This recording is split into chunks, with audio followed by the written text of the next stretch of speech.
All right, hello guys. Right now I am in a situation where I have to verify my Red Dead Redemption game on my PC on Epic Games Launcher. I'll just begin with it and show you. I'll hit install and then browse, then this PC. I have the game already in this hard drive, as you can see here. This is Red Dead Redemption 2, and I'll select this drive, but the problem is I only have 63 gigabytes left on that partition. And the game requires 128 gigabytes. So what I'm going to do in this situation, I'm going to ignore the required size and I'll just select the folder. It says directory must be empty.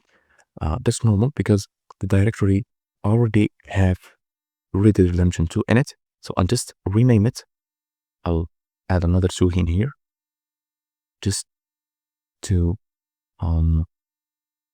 select the folder again. Now it's working, as you can see. So I'll hit install and the installation process will start in the download manager of Epic Games. And as you can see, it says install failed. That's normal because we do not have the free space in order to install the game, as you can see in the error report in here. So what we can do, I'll go in here and take all the files from here, Control and A, then Control and X. Then we will go to the folder that Epic Games created and paste the files in here, Control and V. Great. Now we will delete this folder, hit delete. And now we will just hit restart. And boom, as you can see, the game is being verified.